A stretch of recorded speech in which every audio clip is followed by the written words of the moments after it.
introduction to the amazing Jimmy Dore, who I'm about to bring on for you all to speak about this issue. And thank you so much for taking the time to join us today, Jimmy.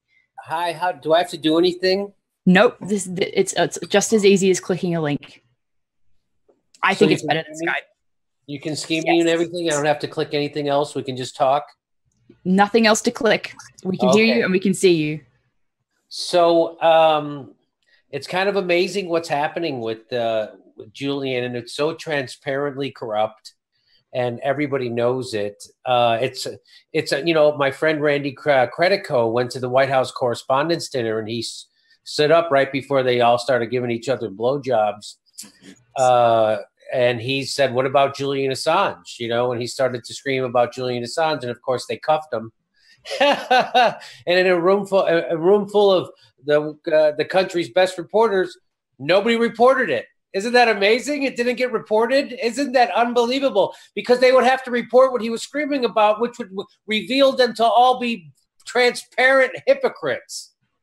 And, absolutely, and 100% deserving of Michelle Wolf's ridicule. Absolutely, and instead we just got comments about eyeshadow, and it was just pathetic. But I think it's fantastic that you brought up Randy Credico at the beginning of this, because like yourself, Randy is both a comedian and an activist. And so I've asked some other comedians like Lee Camp about their perspective on the role of comedy as activism. Do you have any thoughts on that you want to share in light of what WikiLeaks does as well? Well, you know, the revolution can get pretty dour without some humor, right? So humor is fun. We just did, Lee taped his new special a couple weeks ago here in, was it last Saturday before last, at the El Rey Theater. Was Abby Martin was on the show also. I was on the show with Lee. It was just, what a great experience that is. So a room full of progressives can come together and have a fun, good time doing what comedy is supposed to do, which is take the piss out of the elite. And that's what we were doing. And so, you know, every once in a while you got, you know, Chomsky taught us that the media is set up in a way to make us all think that we're the only ones thinking the thoughts we're thinking. And so it's good to get together, and not in, you know, inside, it's good to get together wherever you can with other progressives, but when it's inside of a big theater and you see, holy shit, there's a whole theater full of people thinking just like us. It kind of gives you energy to keep going that you need. So, I don't know how I got off on that, but yeah.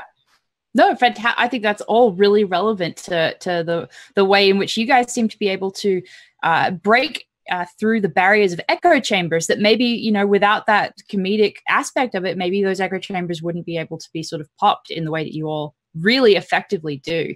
Well, you know, Michelle Wolf told the truth, and you would have thought that she committed a war crime or something, right? And it's like, yeah, you guys, that's the whole court gesture thing. That's what they're about. They actually are going to hit your rights in square. If they're worth a shit, they're gonna take the piss out of you. And they don't. They all pretend, oh, it wasn't funny. It's like, you guys are all dumb idiot. Of course it's funny. You're just so used to those 4 corporate comedians that you have to go up against on corporate television. People don't realize that it's only 6 companies here in the United States that control all the media. And that's because of Bill Clinton. And so we were just talking today about Julian Assange, that the real reason they don't like him, because, I was interviewing a guy named Kevin Mejia who's running for Congress, and he's a Green Party. And I had to remind him that you're not permitted to engage in democracy in the United States as a third party. You're a spoiler. So, which is just such an establishment talking point, trying to bury third president, because they threaten their power. Like I tried to tell people, if everybody voted their conscience, which is what Hillary Clinton said to do, vote your conscience. She meant that only to Republicans, by the way. She didn't mean that to progressives or environmentalists, because if we voted our conscience, there's no way we could vote for a corporatist warmonger who called for the drone death of one of our leading journalists, Julian Assange. I mean, people get all worked up about Donald Trump and the way he's threatening the media like nobody else. No, he's just talking outwardly the way the government has been working internally since I can't remember. Barack Obama prosecuted more journalists with the Espionage Act than all the other presidents. So that everyone's pretending like things got bad because of Donald Trump. No, we got Donald Trump because things are bad. And WikiLeaks reveals that kind of shit. And that's why they don't want any, they want to lock him up. And it's amazing, you know, Halliburton's getting a guy installed in Ecuador. He's a Halliburton guy. And, you know, the influence of the United States government and the CIA is what's making this happen, why they have to cut off his internet and why they want to arrest him, right? So, I mean, anyway, everybody knows all this. I know I'm preaching to the choir. No, it's absolutely very, very relevant to everything we've spoken about. And the other thing is that even preaching to the choir, I mean, we have guests and viewers that have not been watching the entire stream. So rehashing those points is absolutely valuable to everyone listening. And you mentioned Ecuador, and I was wondering if we could get your thoughts on what might be Ecuador's next move, and also just your thoughts on how Ecuador has been acting in the months since they have banned Julian Assange from speaking with the outside world, including his own friends and family, and all visitors being prevented from seeing him. Well, it's the opposite of what their charter is to when they protect a dissident and you can't cut them off from. So they're doing all this thing, and it's all because of the pressure from the United States. And, you know, it's super heavy. And of course, we don't protect the press here in the United States. We protect the corporate mouthpieces to the establishment. They don't. Right now, they're, you know, the new state center. Julian Assange said in 2010. The video I saw of him was from 2010 when he said the new state censorship is being carried out by private corporations, and that's exactly what's happening. So right now, they're trying to. YouTube is owned by Google, which, correct me if I'm wrong, wasn't that invented by the CIA as a spying apparatus on our own people? And that's certainly what it's being used for. And now they're throttling independent news, and they don't want people to get they'll never tell you the truth about war. So it's just amazing to me. We all know that, like, I just saw the movie The Post. And, yes, we mentioned that earlier. It's such a hypocritical film that they've published that now with everything they're doing to WikiLeaks. But please finish your thought on that. Yeah. Well, I'm such a slow, you know, dumb thinker. I'm watching the movie and I'm loving this movie, right? I'm loving The Post. And it was one of those movies, like, I didn't really want it to end. I just wanted it to keep going. And of course, you know, as soon as I got done watching it, I was like, oh yeah, but The Post went on to support every war since then, and we jail our modern-day Daniel Ellsbergs, right? Chelsea Manning told the truth, Edward Snowden, and, of course, Julian Assange. And it's like, and no one taught, and I saw a panel with some of the actors and with Steven Spielberg, and the New York Times reporter was interviewing them, and, of course, nobody brought up any of that shit. I'm like, oh, my God. And so I really lost. Tom Hanks was on that panel too. Nobody brings that shit up. So that's what's left. That's why I have a show. And it's just like, you know, how people turn to Jon Stewart to get the truth. And it wasn't because Jon Stewart was an amazing journalist. It was because he was a funny comedian, and journalism sucked so hard that the only place they could get it was from Jon Stewart. And that's the same thing with me. People, you know, my friends say to me, they go, Jimmy, what have you done? What's your secret to the popularity of your show? And I say, well, all you have to do is tell the truth about war. I'm automatically the best journalist in America, because nobody on television will tell you the truth about war. In fact, they'll go along with the raping and pillaging of all the poorer countries we invade. I have a video up. Rachel Maddow literally endorses. She says she has a guy on from the military and says, can we do that, though? Can we just go into Afghanistan and steal all their minerals? And he says, of course we can. We've done it before. We better do it before China does. And she's like, you know what she said back? Okay, thanks for being our guest. She said nothing. She said nothing. So even, by the way, yeah, you can't find that video. That's they don't have that. But anyway, that's why we need truth tellers like Julian Assange.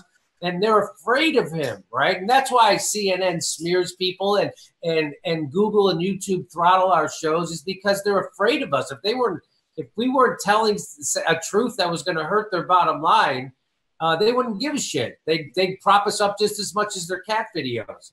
But they don't, because we're telling the truth. And who doesn't want us to tell the truth? You know, it's why climate change still gets presented as a debate. They'll bring on a senator from Tennessee who doesn't believe. They'll bring on a scientist, and they'll say, thanks for the debate. It's only a debate on your shitty news show because you're sponsored by fossil fuels. That's the only reason why you present it as a debate. And they're always for every war. I mean, we all saw Brian Williams nut in his pants when Trump decided to send some missiles to. And then you can tell what's the biggest neoliberal lie is that, oh, Trump's a madman with his finger on the nukes, and then they all vote to give him $80 billion more in bombs, and then they wag their finger at him and said, you better bomb Syria, and then when he does, they say you didn't do it bad enough. And it's like, oh, I thought he was a maniac, and now you guys, that reveals they're bullshitters. That reveals that whole thing, and Trump is going right along with them, right? He's selling all that stuff to Saudi Arabia. He's in bed with the Likud and Benton. You know, the people they colluded with wasn't Russia. The reason why General Flynn called Russia in the first place was because Netanyahu wanted him to call and get him to go along with this vote in the UN. That's who they were operating on the behalf of, Israel, not Russia. And everybody who knows anything knows that, which tells you that the establishment media are all lying hacks, including everyone at MSNBC. Ed Schultz just revealed that he wasn't allowed to cover Bernie Sanders, which is why he got fired. Do you think Rachel Maddow ever mentions that on her show? Or how about Phil Donahue, who got fired when he was against the Iraq War? You think they'd want to have that guy on all the time because he got it right? No, they don't want to get it right. They have on Bill Kristol all the time, who got everything wrong. That's the establishment media. So when people think Rachel Maddow and Chris Hayes are somehow these bastions of liberal progressive thought, they are corporate tools, which is why they have those jobs. Go watch broadcast news. They don't hire anybody who's going to tell you the goddamn truth. That's why they have those jobs. And people go, oh my God, but she's a homosexual. She has to be moral. That's what people think. It's like, no, you can be an immoral, gutless, spineless, complete tool of the military-industrial complex and a homosexual. Incredible hypocrisy from everyone in the legacy press. And I know that as everyone watching is probably aware that Julian Assange has tweeted your work multiple times, and we all know he's a giant fan of yours. And so it's especially a privilege that you would be on this vigil with us. How has WikiLeaks affected your work specifically? If WikiLeaks' work had never been published, would you have been able to reach the audience that you have? And if they hadn't existed, what stories wouldn't you have been able to cover?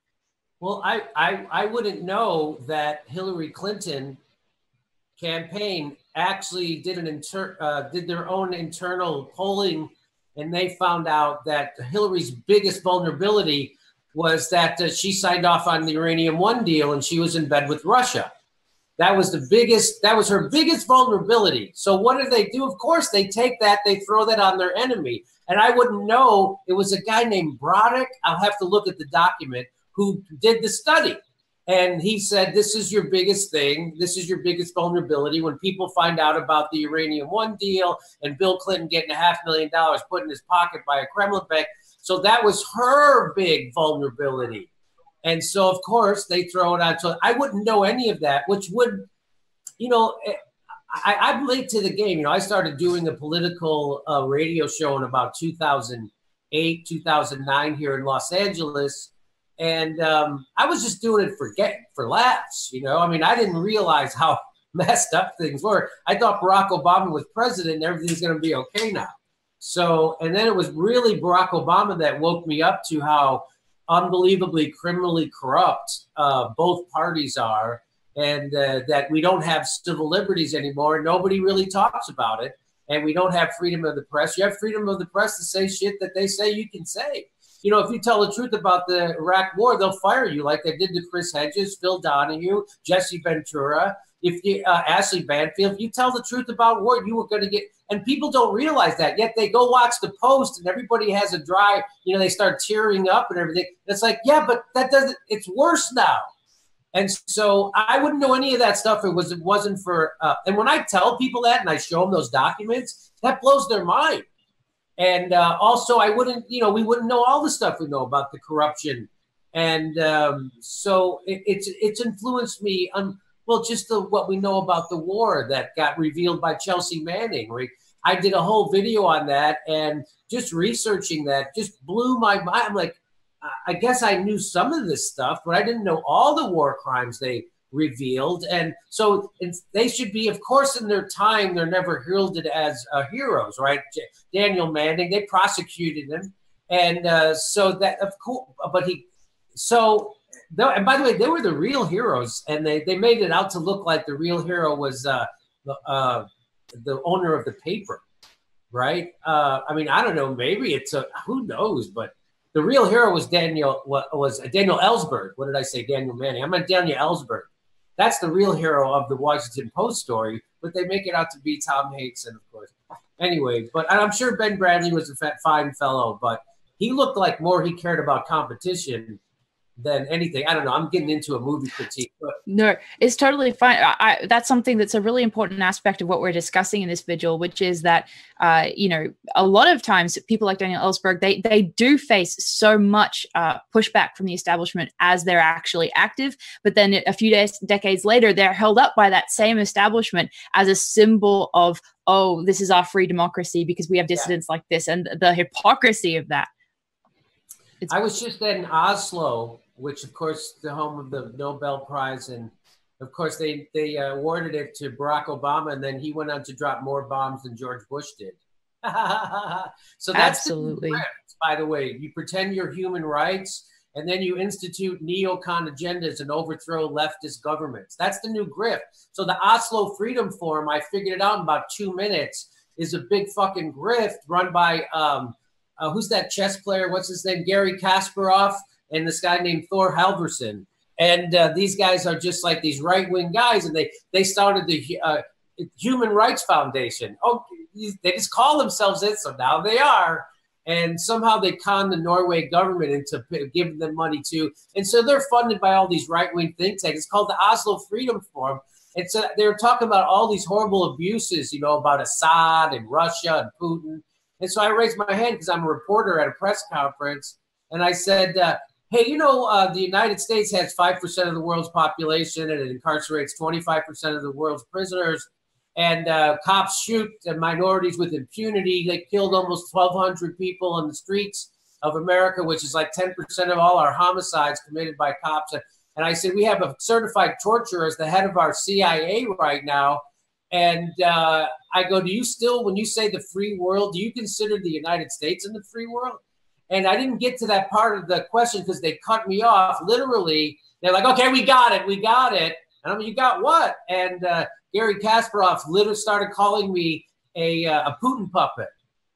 I'm like, wow, you went there already? Like right away? Like I didn't even know I was going to call. I thought they would agree with me and go, yeah, it's fucked up in the United States. They go, especially now they hate Trump. They would go, oh, Bob, they don't hate Trump, right? See, they're really fucking neocons, and they support the fucking fascists in UK. So that's the new grift, just so everyone knows. The new grift is to pretend you're a human rights organization, and you use real human rights workers in those. Like they'll have people from China and stuff. But guess what? There's no one there from Libya. I was like, why isn't there anyone here? Why aren't you guys talking about fucking Libya or Iraq? Or why are you talking about Palestine and Gaza? They didn't talk about any of that shit. And Gary Kasparov said his big thing was, I grew up in a communist country. Don't you tell me. But I'm like, yeah, I'm not telling you what it's like to live in Russia. I'm telling you what it's like in the United fucking States, okay? And don't you tell me, you stupid chess player, about what it's like to live in my country. You're dismissing Black Lives Matters and civil rights. You're dismissing everything. And he said, and if you want to get rid of Trump, you can vote him out. I go, we already did. 3 million more people voted against him, and we got him anyway. What kind of democracy is that? And so anyway, they were shouting me down the whole time. Human Rights Freedom Forum about human rights, except you can't bring up the United States, Israel, Palestine, or the the United, and they're all about, we're talking about dictators. And I said, the United States supports 73% of the world's dictators, okay? So anyway, that's the new grift, and Julian Assange, we need him around to expose things like that. Absolutely. And it reminds me as well, the way that the human rights organizations will name themselves an ironic, give themselves an ironic title like that. It takes us back as well to like the names of these laws that are enacted for the exact opposite of what they say. And a previous guest mentioned specifically the Patriot Act being the exact opposite of patriotism. So you see this all over. Yeah, that's that.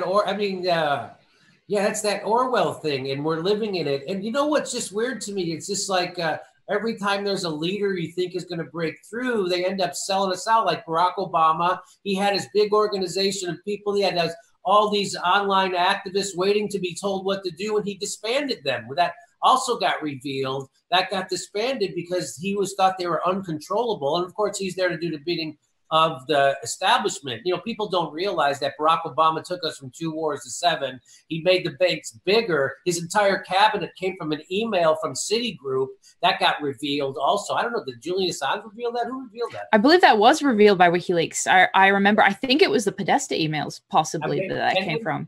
And then Barack Obama opened up the Arctic to drilling whenever Shell all asked him, which was twice.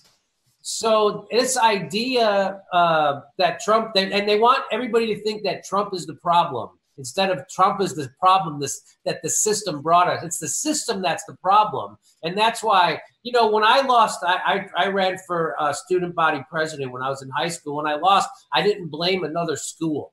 Okay, and that's what the Democrats, they're blaming another country. No, the problem's right here in our country. And you would think they would want to change the electoral college, the Democrats, because in this century alone, 40% of the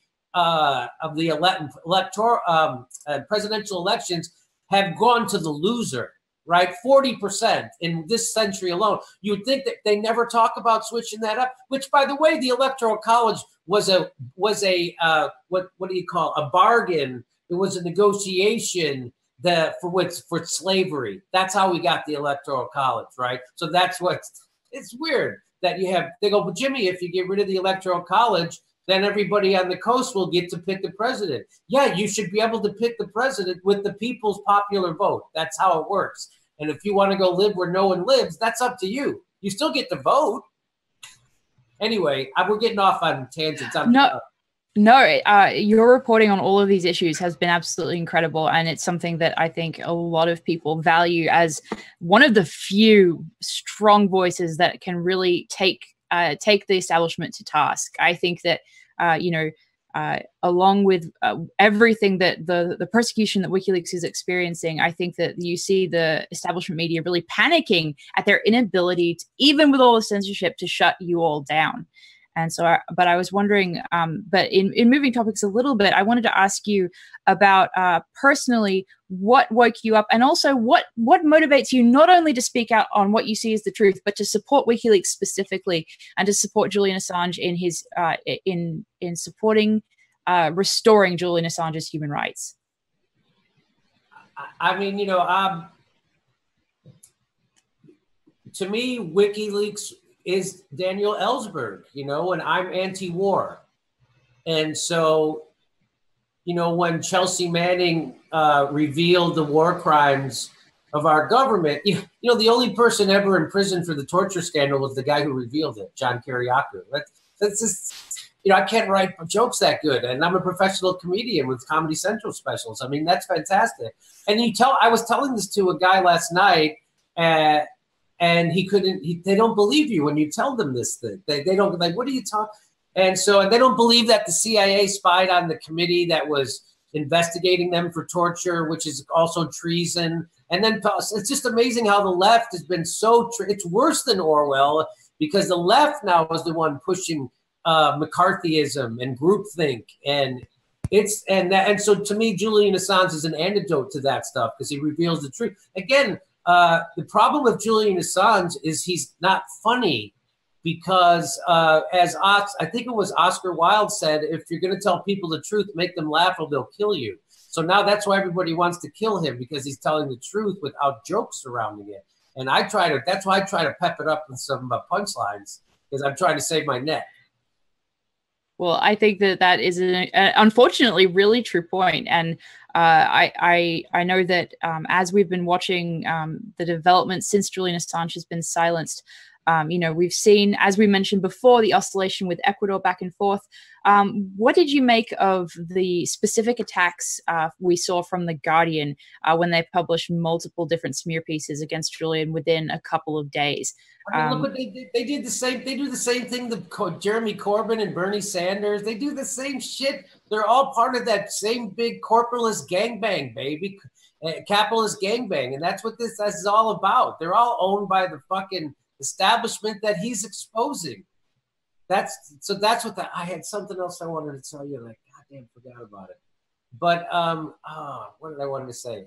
Anyway, go ahead. Ask me another question, or maybe I'll think. I'm looking through chat right now to see what questions we have. So somebody asked, with the system targeting Julian Assange, Edward Snowden, Susie Dawson, and so many other targeted individuals, do you want to give more power to the system that targets? I'm not sure who that viewer is directing the question to, but I think it could be reworded in the sense of, how do you take the power away from that system that is targeting so many whistleblowers, activists, journalists, and obviously Julian Assange? I wish I knew, people smarter than me are called, you have to have direct act. People got out in the streets, and then it was all just displeasure with Trump instead of displeasure with the system that gave us Trump. And so you're going to need people to get out in the streets, but with an idea of what they're doing.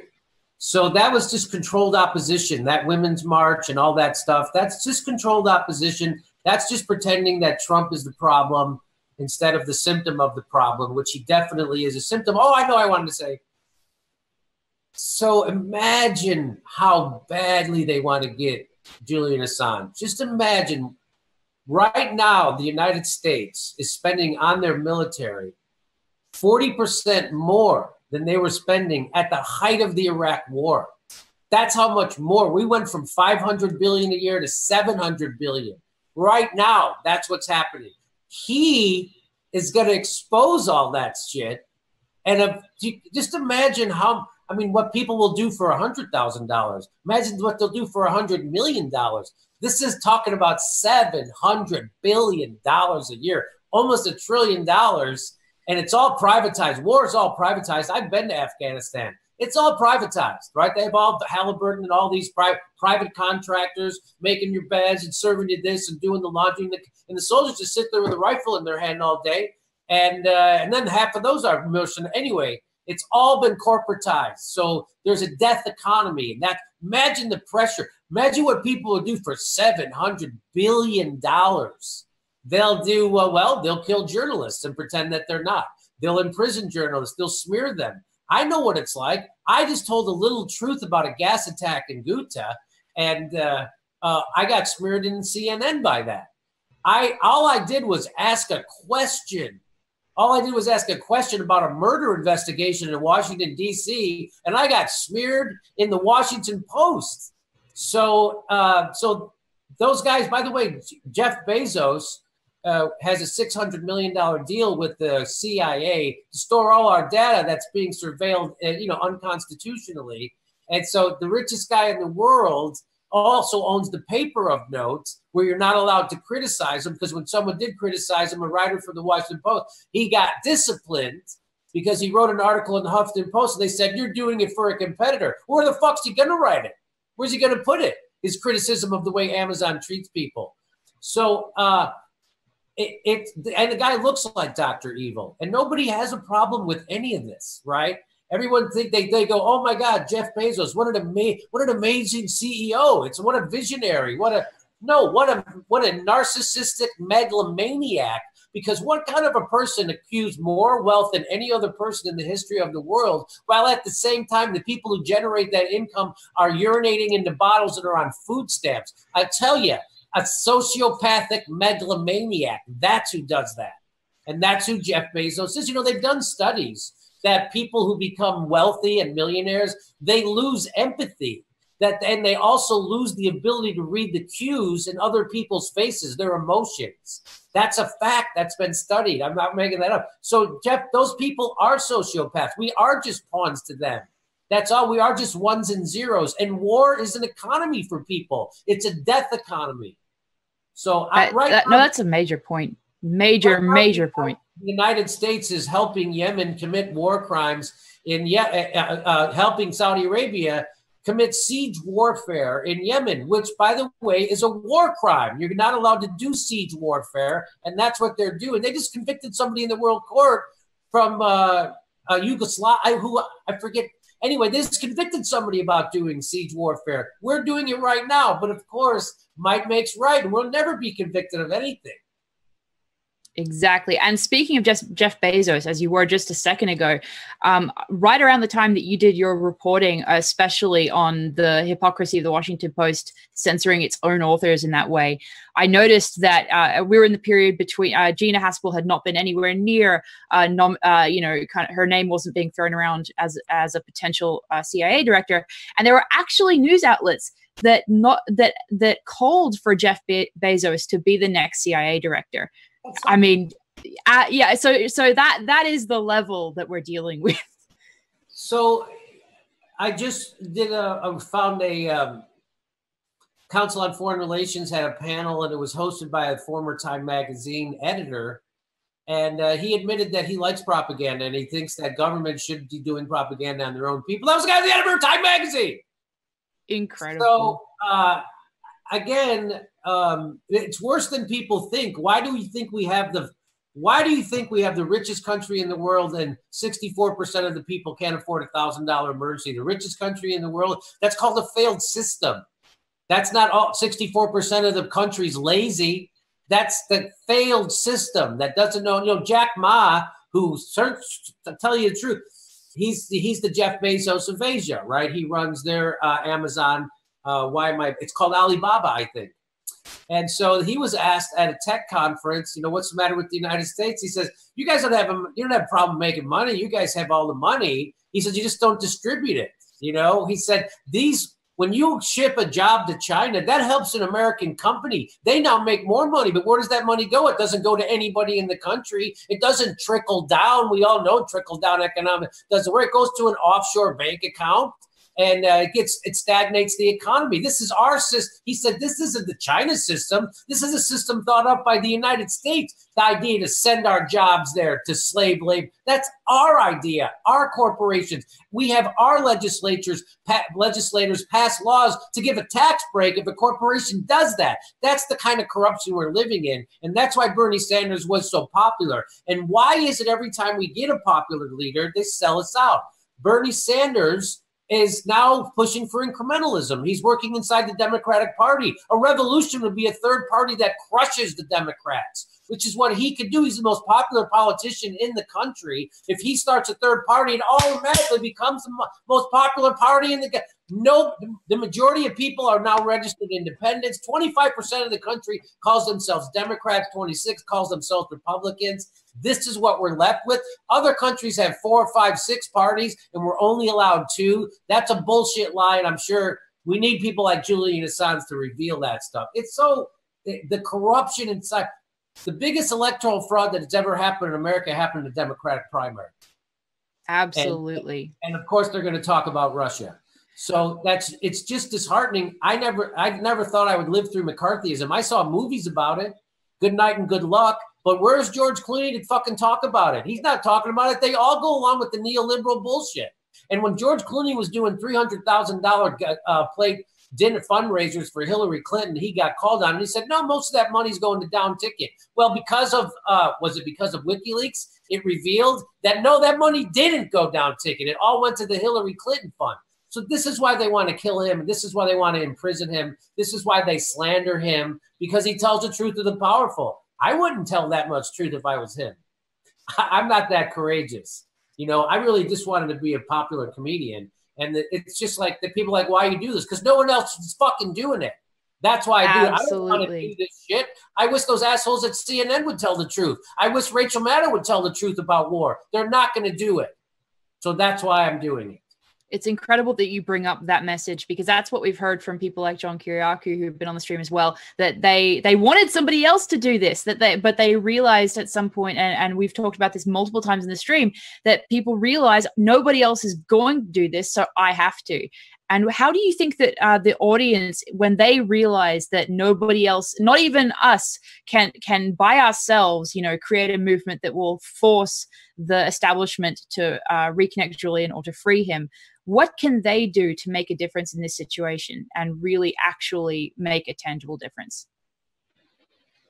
I don't know. I feel like it's, when, hey, what can I do to try to stop the Iraq war? What can I do to try to stop Wall Street? It's like we try everything, and we have these wolf in sheep clothing as leaders. Barack Obama let the cops crack the heads of peaceful protesters across the country as they kicked 5.1 million families out of their houses and made the banks whole.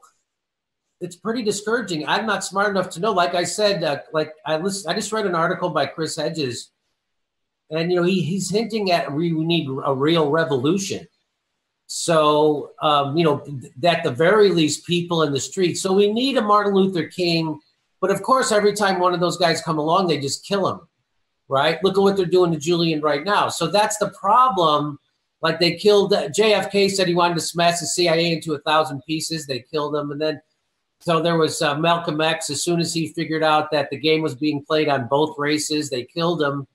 Martin Luther King, as soon as he turned against the war and started the Poor People's Campaign, they killed him. And Robert F. Kennedy, as soon as he was going to end the war, they killed him, right? So Sirhan's gun, I think, only had 8 bullets. I think they found 9 or 10 or 11 bullets. Anyway, so that's the problem. But we need leaders, and Bernie Sanders could be that guy. I urge him to run third party. He's going to run inside the party. I think it's a big missed opportunity, and I certainly support his agenda, but him saying that he was for revolution turns out to be not intellectually honest. Yeah, it was definitely the pre-convention Bernie versus post-convention Bernie, I think, has left a lot of people confused from his support base as to what to think of him these days. And I hope as well that he comes out in support of integrity and Julian Assange and WikiLeaks. It's asking him to, he does a lot. I guess it's almost like he made a deal like, hey, I'll let my foreign policy suck if you guys let me talk about income inequality. And although he has spoken out on Palestine and Gaza, so that's good to see. And he did vote against the Russia sanctions, if I'm correct. So although he has, parroted the Russiagate thing, saying it's serious, instead of revealing that it's a big distraction from an autopsy that's not being performed on our capitalistic system that renders half the country poor, low income. Tens of thousands of people die from lack of healthcare. ICE, everyone's screaming in America right now about the way the barbarism in the way Trump's treating immigrants, ripping 6-year-old kids who are blind away from their parents, and things even worse than that.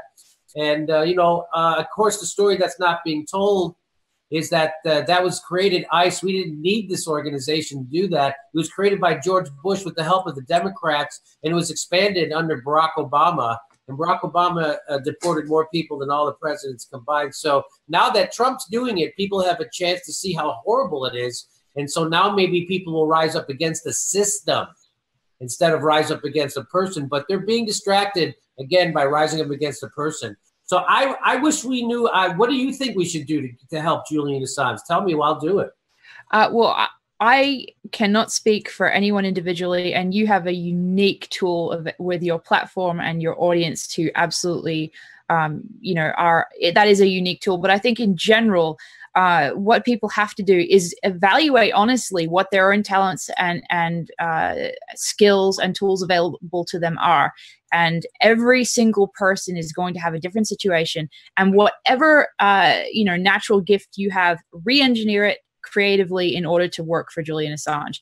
It doesn't have to be a large voice on social media. It can be as simple, I mean, literally as simple as doing a painting and tagging WikiLeaks Art Force, or, you know, raising funds through something as simple as a garage sale and donating it to WikiLeaks. Do whatever is at your, you know, is what you're able to do. So the ACLU has actually come out in defense of Julian Assange, right? So you can send that article around. I saw that. I think I saw an AP article about that. Someone else just came out. There's another big article. Maybe I retweeted it. That's about people are warning about, you know, this is really, you know, you're setting a bad precedent here with Julian Assange. Like, hey, you might not like what he said. You might think he's working with foreign governments or whatever, but all he's really done is reveal the truth. And, you know, it's like a joke my friend used to have. He goes, oh, this guy's such an asshole. I go, why would he do? He's running around telling everybody the truth about me. And that's Julian Assange, right? So now I lost my train of thought because I told a joke. See, I told a joke. And I forget my train of thought. Not a problem at all. And go ahead. People who have come out to support it. That's a big deal. I think that. And then once people, so nobody has heard the counter narrative to what people are saying about, everybody just goes, oh, Julian Assange. I remember I was on a panel at the Young Turks, and I forget who it was. Somebody was on there and said about Julian Assange, they go, that guy's a dick. And I go, what? Like, what? Why did he print a lie or something? And they like, no. And I go, what did he do? He goes, I could just tell that guy's a dick. I'm like, this is your criticism on a news panel? And I'm like, tell me what he printed that was untrue. I mean, you should be thinking. They should be building. Well, you know what they do? Don't they have in Berlin, of all places, don't they have a statue to Julian Assange, Chelsea Manning, and Daniel, what's his name? Daniel Ellsberg, I think. No, just Edward Snowden. That's right. Yes, right. That's so a great statue. Yeah. So that's the kind of things we should be doing here in America. But of course, we only give lip service to freedom and democracy. It's all the freedom and democracy the corporation's allowing you to have. Absolutely. And I guess the one positive, as you've said, is that possibly the backlash from the current gagging of Julian Assange will help raise impetus for freeing him and showing the hypocrisy of his treatment as a journalist, because I agree. I've seen the articles that you're referencing that have come out even just a little bit in support of Julian Assange since he has been silenced. So that is at least one positive outcome, sort of. If they treat Julian Assange like they handle everything else, they'll overreach, right? I mean, for Christ's sake, we're still in Afghanistan, just like Osama bin Laden wished we would overreach. So they're going to overreach and, you know, do things that are criminal. That'll be revealed. They've already done things that are criminal, I'm sure. Well, first of all, the whole FISA court's one big criminal organization, which William Binney, you know, revealed on my show, which was just mind blowing. William Binney, which was the top NSA code breaker, and anyway, they made they made a documentary about him called The Good American. Everybody should see that. But anyway, I'm optimistic. I think that if the ACLU is on Julian Assange's side, I think that actually will make a big difference, because the ACLU, because of Trump, got a big infusion of cash this year or last year. Remember that? They got like $25 million overnight, like the biggest fundraiser ever in the history of so people, the fear of Trump gave the ACLU more like credibility and certainly more resources. And if they're on his side, I think that, I think it'll work out for him. And, you know, what's funny? It's like, I don't understand. Well, they've co-opted Trump already. You know, he went in as an anti-interventionist, and they, you know, the CIA, you know, Chuck Schumer revealed that the CIA controls our politicians. He did that on the Rachel Maddow show.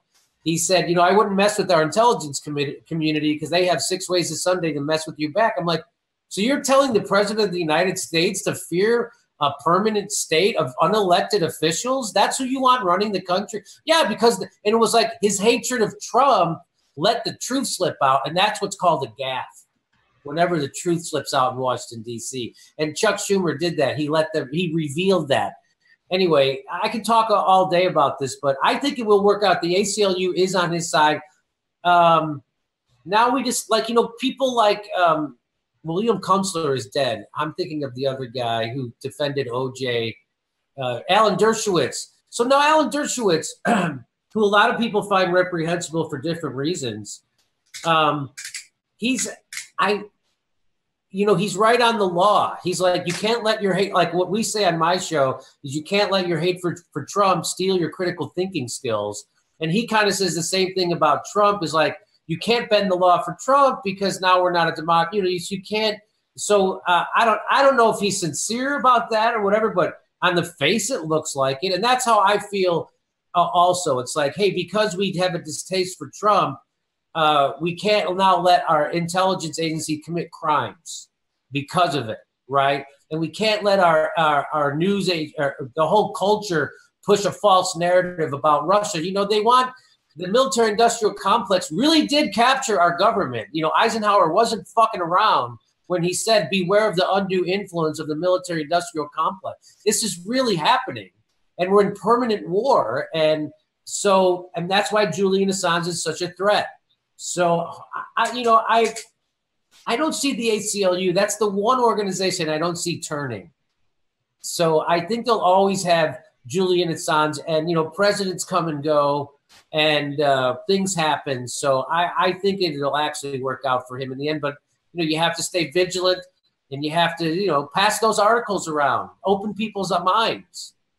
Absolutely. And I remember that just before Julian Assange was silenced, I remember that he was tweeting a lot of articles that actually talked about what you just brought up as far as the CIA directly being involved with politics, because it was reported by the World Socialist website that a lot of former military intelligence veterans were running for Congress. And that was incredible, and a story that he sort of brought to public attention before he was silenced. I also did a video on that, and the reason why, first I saw, so someone sent me that article, and I read it, and I was like, I don't have time to check all these facts. Again, it comes from a website I'm not familiar with. Then Julian Assange tweeted, and I was like, oh, it's good.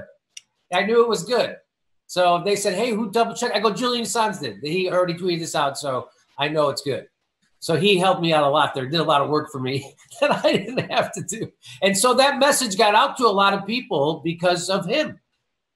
Absolutely. And that's the type of voice that we're missing right now. And that's and in that way, it's really obvious that it's not only Julian Assange and WikiLeaks that suffers, it's the public and the public's, ability to access important information, because Julian is really unique in being able to bring issues and stories to the public attention that otherwise would not get any sort of notice, whether it's the story about the CIA's involvement in running for Congress, or whether it's, the Catalonian self-determination issue. There are subjects that if Julian Assange is not allowed to speak, will just not get any sort of public notice. And they also didn't want him reporting the truth about Spain and what was happening. I mean, that was a big deal, because that could really F up the economic the European Union and all. That was a big deal, bigger deal than people thought. It's just amazing to see him just keep pissing off the most powerful people in the world. It's just like, he has more balls than I do. I pick my battles. I still want to be able to travel and have a nice life. I feel like I fucking paid my dues as an on-the-road comic for 30 years. So I would like to relax a little, but I can't, because, again, no one else is doing this shit, right? No one else will tell you the truth about war. And when I meet people, I do live events all the time. And, people come up to me with tears in their eyes, and they hug me. And, this whole family from Iran came up, and these young girls were crying. And they were just saying, thank you for telling people the truth about what the United States has done to Iran. And, you're right. No one else is going to say that. Hey, they did have a democratically elected president, Mossadegh, and the CIA overthrew him. Why? Because he wanted to spread democracy around the Middle East. And the CIA is afraid of democracy because they're messy and you can't control them. So that's why they've been pushing friggin' Wahhabism and dictators. And then they put the Shah in, who was an oppressive dictator. And the response to that was Ayatollah Khomeini. That's how we got the Ayatollah Khomeini. Not because those people are maniacs, but because, again, the CIA went in there in the United States and they overthrew that government. Why? Because he wanted to spread democracy and keep the natural resources for his people. So if there's a Marine somewhere, I would start digging, because there's oil or there's a banana. There's a natural resource that there's an American corporation wants to get their hands on, because that's what it's all about.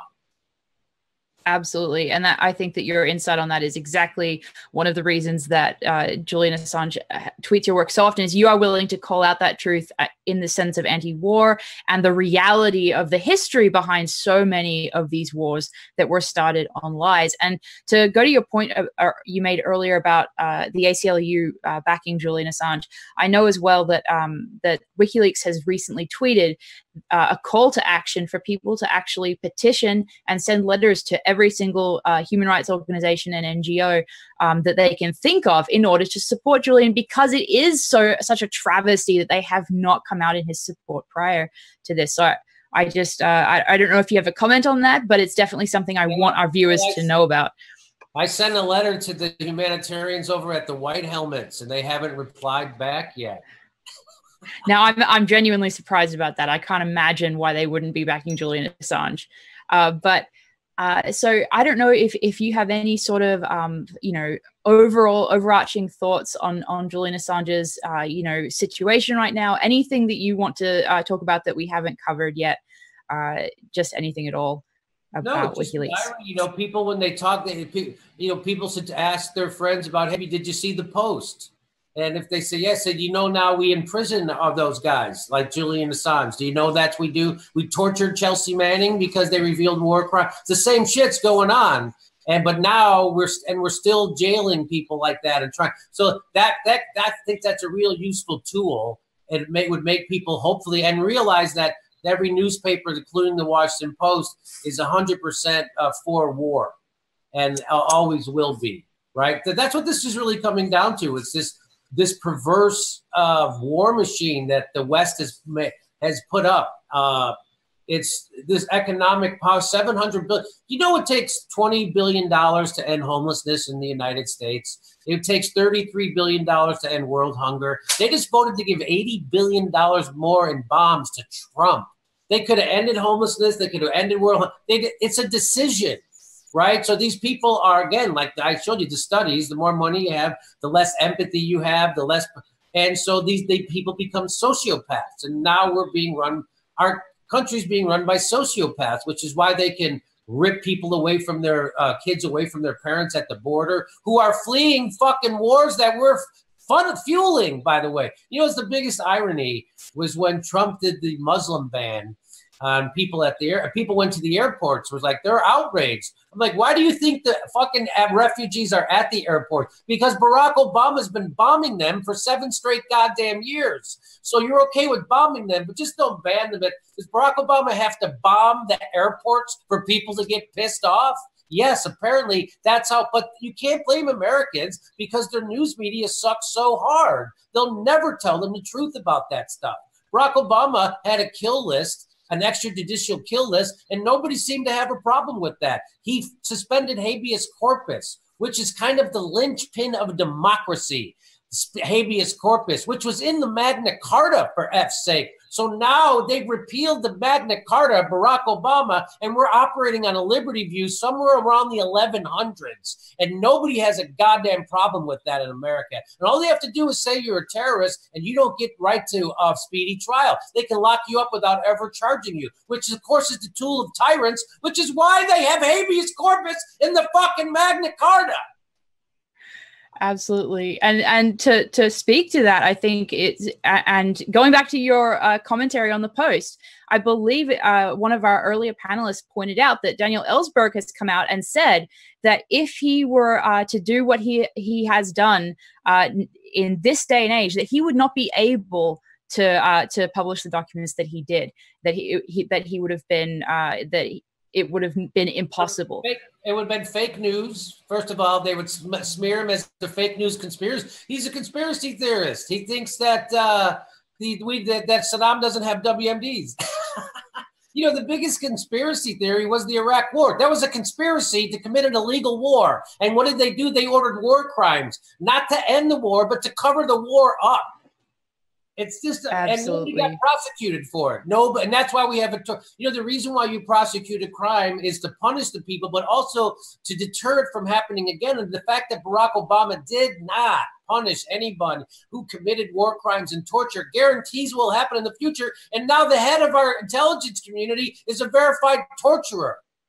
Meanwhile, John Kiriakou, who blew the whistle on it, was the one that went to jail, or prison. And again, I'm sure if you told the truth about that on MSNBC, they'd fire you. So people need to realize that Chris Hayes, Rachel Maddow, fake tough guy Lawrence O'Donnell are just that. Bought and paid for. They make $30,000 a day. People don't realize how much money that is. $30,000 a day, I would say the shit they are saying. No problem. It's just that nobody's making those offers to me. So I get to tell the truth. But as soon as I'm making $30,000 a day, don't fucking listen to me.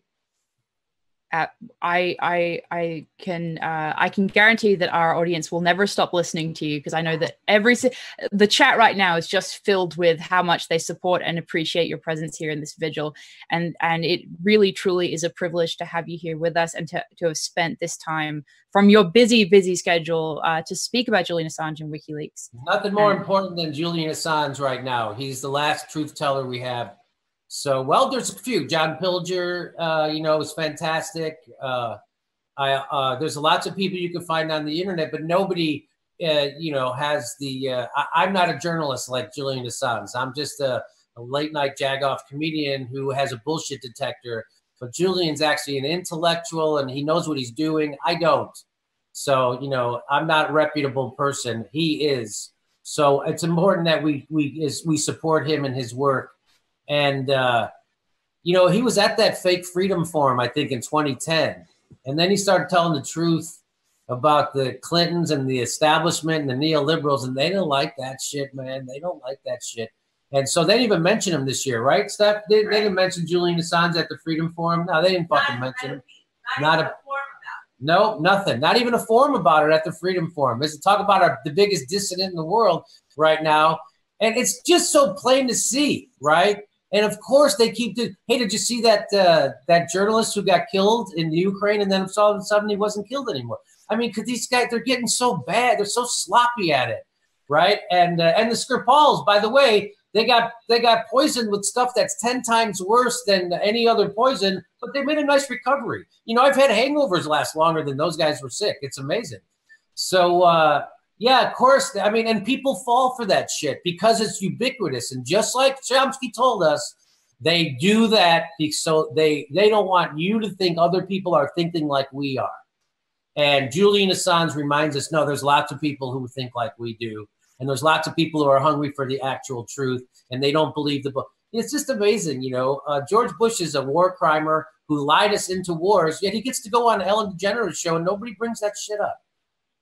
No, in fact, he's canonized. He's like the great grandfather or uncle to the media. They seem to love him. Even the supposed liberals do. It's ridiculous. Yeah, supposed. There's no liberals in the establishment media.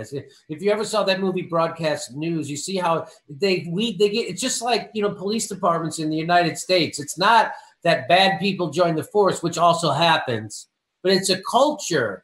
And you either change to the culture or you get the F out. It's the same thing with establishment media. You either bend to the culture or you get the, there was a guy on MSNBC. So was it Hugh Hewitt or Charlie? Somebody was on a radio show with Trump in Wisconsin, and they held his feet to the fire and they made him answer questions. And it was all the news that day.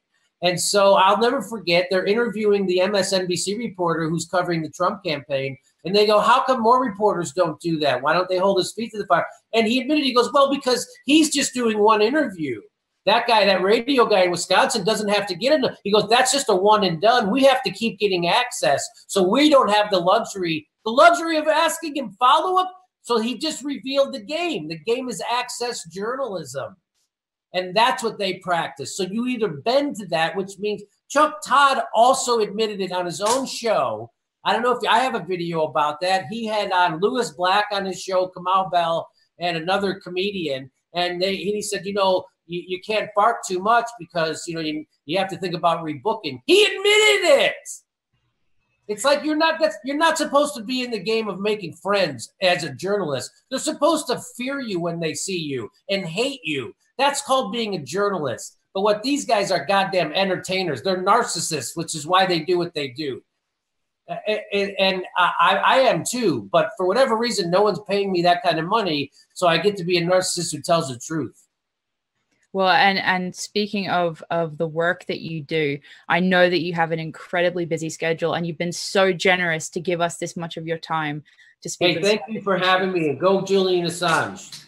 Yeah, thank you so much, and I hope that you'll be able to join us again in future vigils that we have on a monthly basis. Okay, I hope I didn't talk too much and bump too many guests. Not at all. Not at all. Thank you again for joining us. Bye-bye. Thanks for doing this. Bye.